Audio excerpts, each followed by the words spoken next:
¿Qué tal? ¿Cómo están, amigos y amigas de esta comunidad? Muy, pero muy buenos días. Gracias por acompañarnos en este día en donde pues iniciamos con información relacionada con lo que aprobó la Cámara de Diputados el día de ayer por la noche y que sin duda alguna pues reviste por supuesto el análisis. Pero vamos primero con la información, si les parece bien, y después la opinión.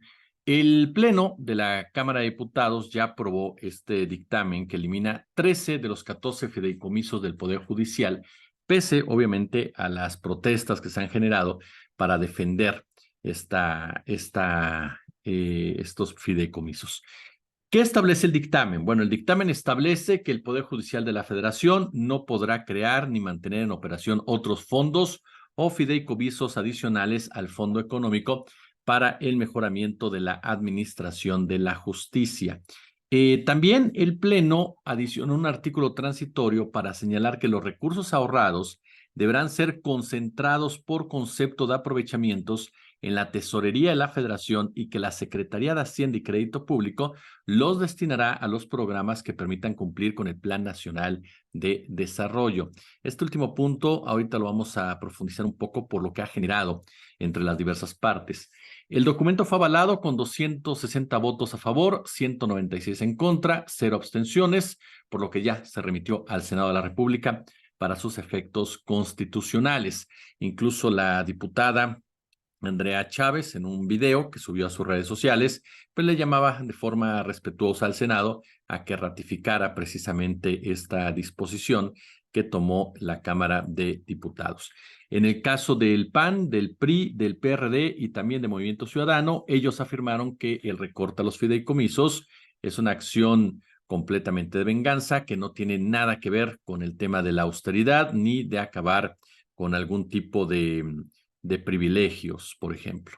Eso es lo que sucedió ayer por la noche y que por supuesto pues va a haber más repercusiones durante las próximas horas. Sobre todo va a ser interesante ver qué postura asumirá el Sindicato de Trabajadores del Poder Judicial, la propia ministra Norma Piña, que se ha mantenido perversamente sigilosa en toda esta discusión, como ella misma lo dijo, ¿no? El silencio no quiere decir complicidad o no quiere decir resignación.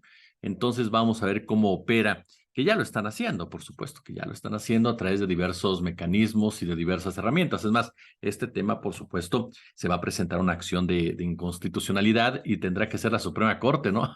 La que defina si está bien o está mal. Ahora, entremos un poco al análisis en relación con los diferentes frentes, porque hemos ya comenzado a leer en concordancia con lo que dice la oposición, que la intención de López Obrador es quedarse con ese dinero y destinarlo a las campañas de Morena, que lo que quiere es dominar absolutamente a la Suprema Corte de Justicia, que lo que busca es echar atrás los cambios que el demócrata conocido como Ernesto Zedillo Ponce de León realizó en 1994 y que sí se afecta el bolsillo de la mayoría de los trabajadores y no solamente de una élite. Vayamos con calma, rápido, con calma pero rápido. A ver, las y los ministros de la Suprema Corte de Justicia eh, están en el ojo del huracán por las decisiones, por supuesto, que han tomado y que de una u otra manera los han enfrentado con el gobierno federal. Y no a todos, insisto. Hay de ministros a ministros, eso nos queda muy claro.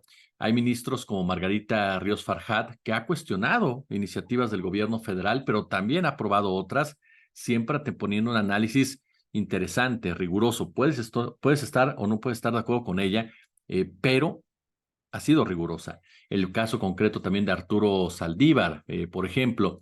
Pero hay otros como Luis María Aguilar, que caray, pues ahí están las pruebas, ¿no? ¿A qué intereses le responde este hombre? Un personaje vinculado directamente con Ricardo Salinas Pliego, vinculado con la protección al empresariado. ¿Para qué? Para que no paguen impuestos ya de entrada. Hay una investigación que se hizo relacionada precisamente con qué significan estos gastos por parte de los ministros. Ayer por la noche le dábamos cuenta de la declaración que hizo precisamente la oficial mayor de la Suprema Corte, en donde reconoce que sí, que efectivamente, que se destinan una buena cantidad de millones de pesos para el tema alimenticio, Pero mire, aquí están algunos datos que vale la pena saber. Cada uno de los ministros tiene un salario mensual neto de 206,000 pesos, además de un aguinaldo y una prima vacacional que ascienden a 445,309 pesos y un pago por riesgo anual de 416,000 pesos, sumado a una prima quincenal que se otorga por cada 5 años de servicios efectivos prestados en el gobierno federal hasta llegar a 25 años. Estamos hablando de un salario, insisto, de 200,000 pesos, porque Xóchitl Gálvez decía: yo prefiero jueces bien pagados a jueces corruptos. Esa es otra falacia que hay que desmontar. En esos niveles, no hablo de nivel medio o bajo, no, hablo de nivel alto. Eso es una mentira. Ahí no importa el salario, ahí lo que importa es la ética, porque los salarios son buenos. O 200,000 pesos no es un buen salario. Perdón, ¿en qué país viven? Así de sencillo. Claro que es un muy buen salario. Y es un salario digno para cualquier ministro o ministra de la Suprema Corte de Justicia de un país como el nuestro. Entonces, que no nos digan necesitamos ganar más para no corrompernos cuando políticos, militares, jueces, empresarios de élite son el crimen organizado. Vamos a quitarnos la máscara, ¿no? Son los grandes ideólogos, estructuradores, ejecutores, protectores del crimen organizado y son los que más ganan en este país, ¿no? Esta es una cuestión de ambición, no es una cuestión de salario, señora Xóchitl Gálvez, señora Margarita Zavala. Los ministros también cuentan con un seguro de vida equivalente a 40 meses de sueldo básico, otro seguro de gastos médicos mayores para ellos, su esposa y sus hijos solteros menores de 25 años, por un monto asegurado de al menos 1,050,182 pesos, que corresponden a 333 UMAS mensuales, ayuda de gastos funerarios por 35,000 pesos, un estímulo por antigüedad, un pago por defunción que será de 4 meses del último sueldo bruto tabular de la ministra o el ministro fallecido, más quinquenios, esto de acuerdo con lo establecido en los datos en el mismo manual. Ahí tiene usted qué es lo que se llevan precisamente los ministros. Cuentan con un fondo para comer en restaurantes de lujo por 723,690 pesos anuales, presupuesto de 5,540,930 pesos anuales para contratar personal, 2 vehículos blindados tipo Suburban con valor acumulado de 6 millones de pesos que se renuevan cada 2 años, apoyo para gasolina por 22,000 pesos, equipo de cómputo, iPad y celulares. En estos últimos puntos estoy completamente de acuerdo. Un juez necesita tener, sí, un vehículo blindado. Y bueno, lo que les decía, Gisela Morales, quien es la oficial mayor, confirmó que casi 400 millones de pesos están destinados para la alimentación de un poco más de 1,700 trabajadores bajo el concepto de productos alimenticios para personas servidoras públicas superiores del Consejo de la Judicatura Federal. Ahora, vayamos un poco a más datos, por supuesto, en torno a lo que ha significado esto de los fideicomisos para dejarlo muy, muy en claro.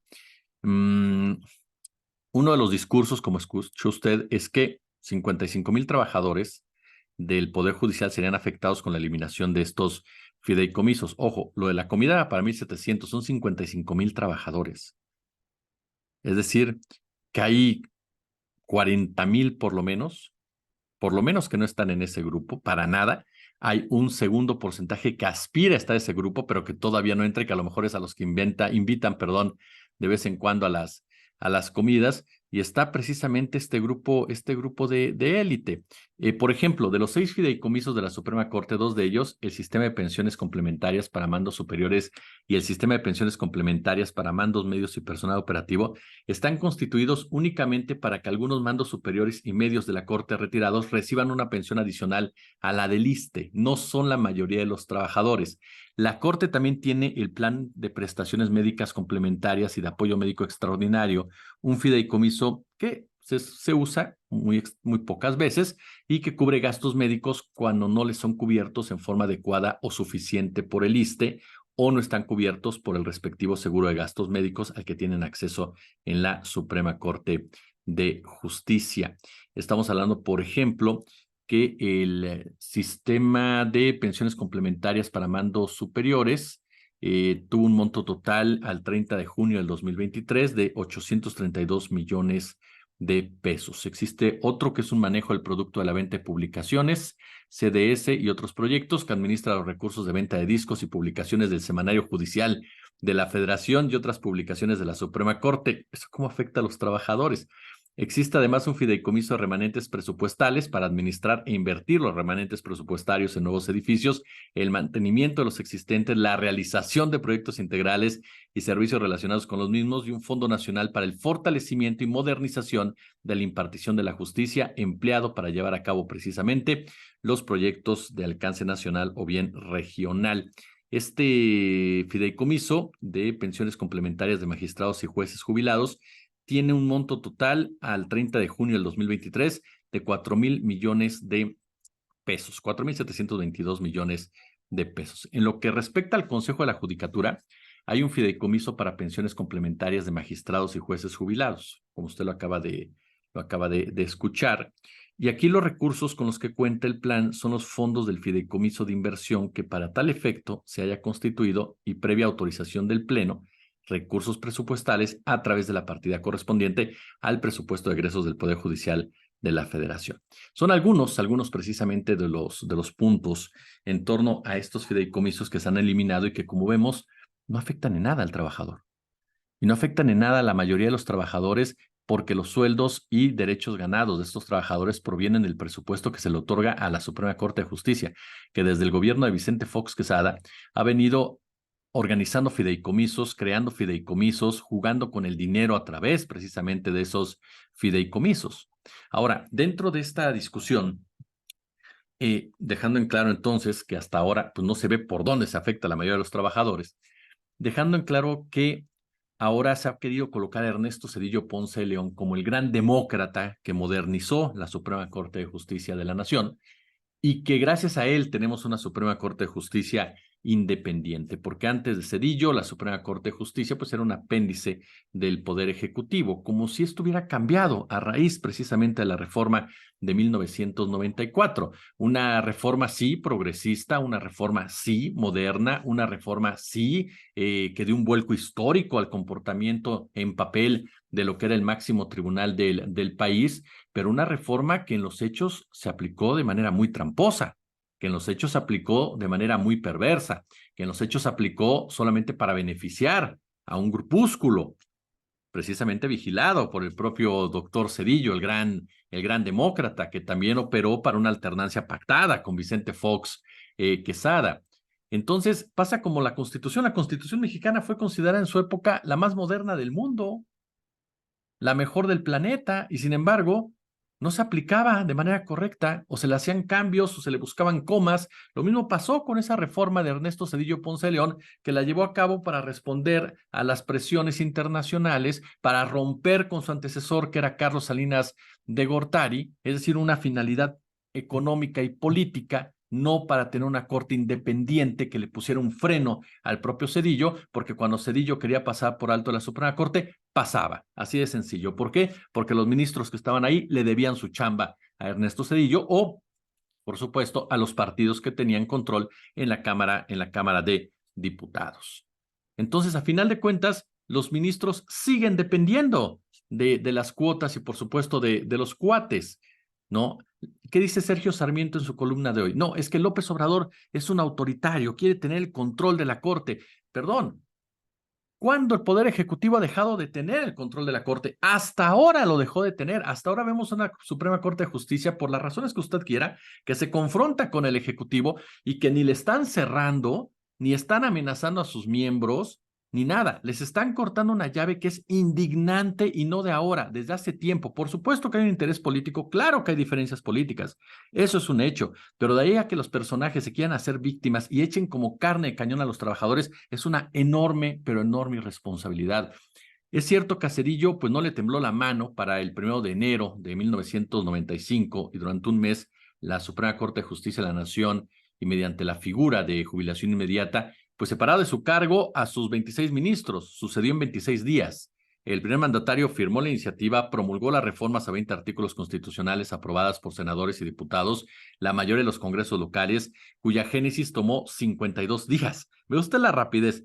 Entonces, pues no se escucharon ninguna expresión de corrupción, tráfico de influencias, compadrazgo, plagio de tesis, liberación judicial de cuentas bloqueadas a narcotraficantes, sus cómplices o algo por el estilo. El argumento formal fue, ¿no? Es una respuesta a la exigencia ciudadana de una mejor impartición de justicia. La interpretación generalizada fue: Zedillo no quiere una corte integrada por ministros nombrados por los expresidentes Miguel de la Madrid y Carlos Salinas de Gortari, porque a final de cuentas, fíjese lo que son las cosas. La reforma del entonces presidente Zedillo, que se le llama la reforma del 94, aunque empezó su operación en el 95, lo que hizo obviamente fue reducir el número de ministros. Decía Zedillo buscar un organismo más calificado, como ya se los mencioné a su momento, porque hasta ese entonces la Suprema Corte pues era de las más numerosas a nivel mundial. Y esto partía precisamente de la herencia de los cambios que se vivieron en la Revolución Mexicana, pero que jamás se fueron adecuando a partir precisamente de la estabilidad que tuvo nuestro país, estabilidad entre comillas, ya después en los gobiernos de Lázaro Cárdenas, Manuel Ávila, etcétera, etcétera, etcétera. Entonces estamos hablando de una narrativa, ya para concluir, totalmente maniquea, en donde por un lado nos quieren decir, ¿no?, que los cambios en el Poder Judicial, en la Suprema, en la élite del Poder Judicial, afectan a la base. ¿Para qué? Para lanzar a los trabajadores como carne de cañón. Ahí están las pruebas de que no es así. Y dos, cuando nos dicen es que Zedillo es el gran demócrata y López Obrador es el gran dictador, perdón, Zedillo lo hizo con una finalidad que ya lo explicábamos en este momento, porque insisto, sí, está muy bien llevar a cabo una reforma que a todas luces dices perfecto, pero ahora aplícala, ahora ejecútala, ahora que opere. Claro que el Poder Judicial tiene cosas positivas, por supuesto, pero aquí no se está tocando nada de esto. Aquí lo que se está tocando son los beneficios de una élite. No se vale mezclar precisamente este discurso. Hay una columna de Fabricio Mejía, y con esto termino, en donde Fabricio Mejía hace una descripción perfecta. Por ejemplo, habla de que hay 1.7 millones de pesos para utensilios de cocina. 1.7 millones. Tomemos en cuenta que un juego de cubiertos de 48 piezas de acero inoxidable cuesta 558 pesos, ¿no? Bueno, la Suprema Corte de Justicia compra 146,000 cuchillos, cucharas y tenedores al año. Es una cifra que no se logra ni siquiera si comieran un bocado con un tenedor y enseguida lo tiran a la basura. Esto evidentemente no es posible, salvo que sea una compra simulada y que obviamente, como lo dijo Vanessa Romero, sea un robo, así de claro. Obviamente también son 11 ministros, ¿no? Sus togas, por ejemplo, se mandan a la lavandería. La Corte paga 44 millones de pesos en lavandería al año. Es decir, tendrían que lavarse las togas 40,000 veces al año, ¿no? Los ministros, obviamente, pues tienen esta partida de comidas en donde se destinan 50 millones de pesos en alimentos al año, lo que equivale a unas 5 latas diarias del caviar más caro que existe en el planeta, ¿no? El del mar Caspio, exportado por Irán y cuyo empaque es de oro de 24 quilates. Bueno, para la judicatura, los pagos de alimentación por 386 millones de pesos son para mandos superiores que constituyen tan solo 1,700 personas, los que ya les decíamos que no pueden comer más que dinero público, ¿no? Por ejemplo, y bueno, se aportan 4 millones de dinero público para jardinería, cuando la sede de la Suprema Corte de Justicia de la Nación no tiene jardines. No tiene jardines. Además, hay un fondo de 6,000 millones de pesos que no se ha tocado en 8 años y que producen intereses, pero nadie sabe, como nos decía Vanessa Romero, nadie sabe quién los gastó o guardó en otra cuenta. Es decir, se están robando dinero. Y eso es lo que les molesta y les enerva, que se les ponga un alto. Ojo con las narrativas tramposas como la de Sarmiento y muchos otros. Como siempre, un gusto, como siempre, un verdadero, pero verdadero placer que nos acompañe.